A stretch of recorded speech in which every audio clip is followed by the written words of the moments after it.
Hello and welcome to this week's YouTube video. Today I'm going to be showing you how to get better at every single time control. And there's three main time controls on chess.com: Bullet, Blitz, and Rapid. But there's also a fourth time control which you can see on Lichess, which is classical chess. And yeah, that's the longest one. And first I'm going to start off with Bullet chess, and I'm just going to kind of go up in the time control range. So starting off with the bullet chess, the thing that you're going to be doing a lot and the thing that you have to get used to is pre-moving. And a good way to get good at pre-moving is practice it, but also a good way to start off is knowing good pre-moving principles. And a way to kind of get used to it is in the end game, when you, for example, just have a rook, always move your rook adjacent to the king, so your king and rook are always touching. Yeah, just always pre-move around your king is a really principled way of pre-moving. It can, stall out the game and make you win on time. It's probably not gonna, lead to any forced wins, but if you want to flag your opponent, that's a good way to start. And the next thing with Bullet is you're going to want to focus on familiar openings. You're not going to want to try any new openings if you want to really play for the win here, because you have to already know the plan so you don't have to spend time thinking. That's the entire idea of that. So yeah, just stick to your openings. Don't try anything new. It'll help you just keep up the speed. And yeah, you just gotta stay calm. A way to really throw in chess is get tilted. And that really applies to Bullet since you're going to be playing a lot of games, so your attitude really does matter. So the next time control we're going to be talking about is Blitz. Now this is probably the most popular time control at the moment. It's just overall the most balanced and fun. And you can still play slower Blitz chess, like there's 5+5, and I think that's still considered Blitz on chess.com. So you can definitely play slower mode of Blitz on chess.com, although the most popular is 3+0 and 3+2. So the thing that you want to still keep in mind here is time management. A good way to think about this is it's better to make a decent move quickly than it is to make a great move too late. And yeah, that really does speak about Blitz. It really is important to move fast rather than trying to be a perfectionist. And yeah, I'm definitely guilty of that. I definitely have been getting better since I've been playing a lot of Bullet, so it kind of helps in Blitz chess since I need to force myself to play fast, and experience definitely helps with that.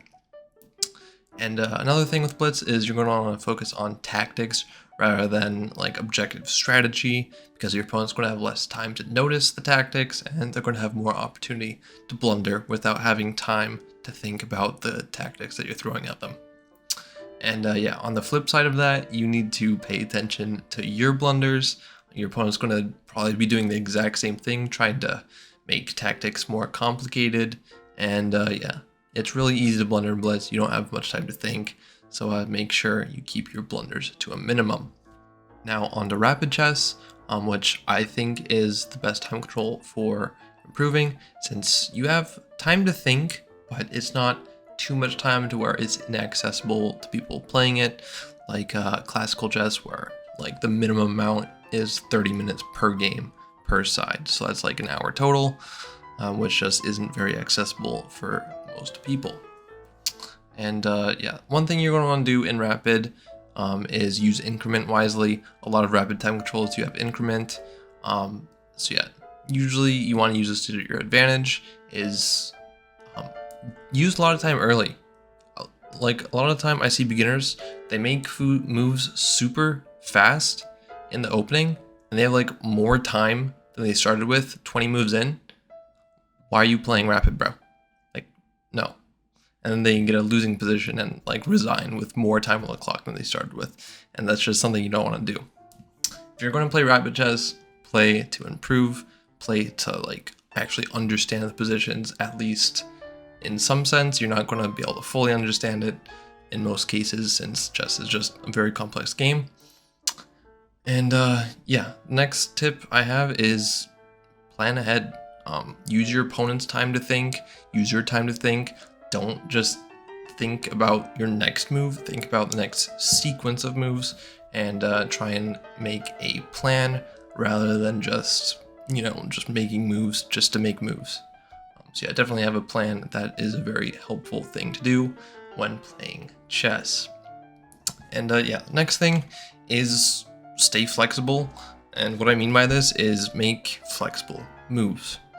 Moving pawns, for example, is not a very flexible thing to do. You can't move pawn backwards, only forwards. So if you move a pawn forwards, weaken squares by definition. So yeah, just stay flexible, especially in rapid. It's just easier to not blunder that way because you can just undo what you just did. It's a waste of time, sure, but maybe you miscalculated, so you can just kind of undo it, which is nice. Now, last but not least, we're going to be talking about classical chess, which is just a very long time control. This is the most popular version of chess over the board when you're playing in real-life tournaments, although you can find some shorter tournaments as well. For example, the one I play most often is considered classical, but is the lowest amount of time for classical, which is 30 minutes with 5-second delay, which I don't like delay, but it is what it is. But yeah, you want to use your time very wisely when you're playing classical chess. Oftentimes you're going to be thinking for a very long time, and yeah, you don't want to move too quickly because that's when it's just not fun. If you blunder, like a really silly blunder in a classical game is just so depressing when you notice it. So yeah, you definitely want to use your time very wisely and make sure you're not blundering, make sure your plan is sound, and make sure you know what your opponent is doing as well. And yeah, another thing with classical is you want to have endgame knowledge. And yeah, if you get into an endgame, which is very common in slower time controls since players will play more accurately since they have more time to think, you're going to want to know at least some endgame fundamentals so you know at least what direction to go into to try and have more winning chances, and if you're near a maybe losing position, you have more drawing chances as well. And yeah, on to my last point. This is kind of wrapping around to my first point, is be patient. Make sure you're spending at least a certain amount of time per move. If you're not in time trouble, this just will stop you from blundering. It'll maybe lead you to finding a better move, which is definitely the case in my experience. The more time you think, maybe you can find a better move that you wouldn't have seen with less time on the clock. Yeah, that does it for this week's YouTube video. If you enjoyed, don't forget to leave a comment down below, like and subscribe, and as always, I will see you in next week's YouTube video.